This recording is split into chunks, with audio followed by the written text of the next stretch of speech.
നമ്മുടെ ഫ്രോക്കിനും ഉടുപ്പിനൊക്കെ നമുക്ക് സിബ് വെച്ചെടുക്കാനായിട്ട് അറിയാത്തവരുണ്ടെങ്കിൽ വളരെ സിമ്പിളായിട്ട് തന്നെ നമുക്ക് സിബ് വെച്ചെടുക്കാനായിട്ട് പറ്റും കേട്ടോ. അപ്പോൾ ഈ വീഡിയോ നിങ്ങൾ മുഴുവനായിട്ട് കാണണമെന്നുണ്ടെങ്കിൽ ആദ്യമായിട്ട് വെക്കുന്നവരാണെങ്കിലും നിങ്ങൾക്ക് പെട്ടെന്ന് തന്നെ മനസ്സിലാവും കേട്ടോ.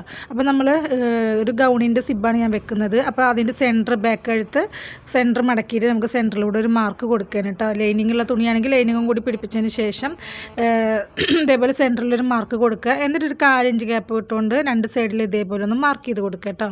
എന്നിട്ട് താഴ്വശം നമുക്ക് ഇതേപോലെ ഒരു വി പോലെ ഒരു ഷേപ്പ് കൊടുക്കുക കേട്ടോ. സെൻറ്ററിലുള്ള മാർക്കിൽ കൂടെ അല്ല, ഈ രണ്ട് സൈഡിലൂടെ നമ്മൾ 4 ഇഞ്ച് മാർക്ക് ചെയ്തിട്ടില്ലേ, അതിലൂടെ വേണം നമ്മൾ സ്റ്റിച്ച് ചെയ്യാനായിട്ട് കേട്ടോ. അപ്പോൾ ആദ്യം നമുക്ക് സ്റ്റിച്ച് ചെയ്തെടുക്കാം. ആ 4 ഇഞ്ച് ഗ്യാപ്പ് ഇട്ട് അതിലൂടെ നേരെ സ്റ്റിച്ച് ചെയ്ത് വന്നിട്ട് നമ്മൾ വി ഷേപ്പ് ഇട്ടിട്ടുണ്ടല്ലോ, ആ വി ഷേപ്പ് പോലെ തന്നെ താഴ്വശവും നമ്മൾ തയ്ച്ചെടുക്കുക കേട്ടോ. സെൻറ്ററിലൂടെ അടിക്കരുത് കേട്ടോ, സെൻറ്ററിൽ നമുക്ക് ഓപ്പൺ ചെയ്യാനുള്ളതാണ്. അപ്പോൾ രണ്ട് സൈഡിൽ നമ്മൾ മാർക്ക് ചെയ്തിട്ടുണ്ടല്ലോ, അതിലൂടെ വേണം നമ്മൾ സ്റ്റിച്ച് വരാനായിട്ട് കേട്ടോ. അപ്പോൾ ഇതേപോലെ ഫുള്ളായിട്ട് തയ്ച്ചെടുക്കുക. നമ്മൾ സിബ് വെച്ചതിന് ശേഷം മാത്രം നെക്ക് തയ്ച്ചെടുത്താൽ മതി കേട്ടോ. ഇനി നേരെ നമുക്ക് ഇതിനെ സെൻറ്റർ മാർക്ക് ചെയ്തത് ഓപ്പൺ ചെയ്തെടുക്കാം കേട്ടോ. അപ്പോൾ വളരെ എളുപ്പമാണ് നമുക്ക് സിബ് വെച്ചെടുക്കാനായിട്ട്. ഇതുപോലെ ഒന്ന് വെച്ച് നോക്കേണ്ട കേട്ടോ, എന്തായാലും നിങ്ങൾക്ക് പെട്ടെന്ന് തന്നെ മനസ്സിലാവാൻ പറ്റും. ഇനി നമുക്കിത് നല്ല വശം മറിച്ചിടുക. എന്നതിന് ശേഷം നമുക്ക് സിബ് തുണിയുടെ നല്ല വശവും സിബിൻ്റെ നല്ല വശവും ഒരേപോലെ ചേർത്ത് വെക്കുക. എന്നതിന് ശേഷം ഇവിടെ നന്നായിട്ട് ശ്രദ്ധിക്കണം കേട്ടോ, ഇവിടെയാണ് നമ്മൾ ശ്രദ്ധിക്കേണ്ടത്. എന്നതിന് ശേഷം നമുക്ക് കറക്റ്റാക്കി വെച്ചതിന് ശേഷം സിബ് ഒന്ന് തിരിച്ച് വെച്ച് കൊടുക്കുക. എന്ന് വെച്ചാൽ താഴ്വശം തിരിയരുത്, താഴ്വശം അതേപോലെ തന്നെ നിൽക്കണം. സിബിൻ്റെ മറ്റുള്ള രണ്ട് സൈഡ് വശം നമുക്കൊന്ന് മെല്ലെ ഒന്ന് പിരിച്ചു വെച്ച് കൊടുക്കുക. അതായത് സിബിൻ്റെ പല്ല് വശം എൻ്റെ കൈ നിൽക്കുന്ന ഭാഗത്തേക്ക് വരണം, തയ്ക്കുന്ന വശം നമ്മൾ ഓപ്പൺ ചെയ്ത സൈഡിലേക്കും വരണം കേട്ടോ. എന്നിട്ട് ഇത് നീങ്ങി പോവാതിരിക്കാനായിട്ട് രണ്ട് പിന്നെ അവിടെ രണ്ട് സൈഡിലും കുത്തി കൊടുക്കുക.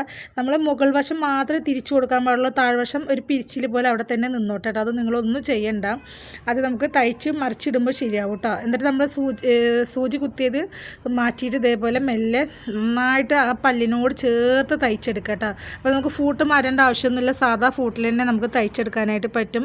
അപ്പോൾ കഴിയുന്നതും നമ്മൾ ആ പല്ലിനോട് ചേർത്ത് തയ്ച്ചെടുക്കുക. ലാസ്റ്റ് എത്തുമ്പോൾ ചെരിക്കുക ഒന്നും വേണ്ട, സ്ട്രൈറ്റായിട്ട് നേരെ താഴ്വശം വന്ന് നിർത്തി നൂല് കട്ട് ചെയ്തെടുക്കുക. എന്നിട്ട് അതേപോലെ അപ്പുറത്തെ സൈഡും കഴുത്തിൻ്റെ അവിടെ നിന്ന് ഇങ്ങോട്ട് നേരെ താഴേക്ക് ഒരു നല്ലോണം ചേർത്ത് സിബിനോട് ആ പല്ലിനോട് ചേർത്ത് നന്നായിട്ട് ഇങ്ങനെ അകത്തി പിടിച്ചുകൊണ്ട് തയ്ച്ചെടുക്കുക കേട്ടോ. അപ്പോൾ വളരെ ചേർത്ത് തന്നെ അടിച്ചെടുക്കുക.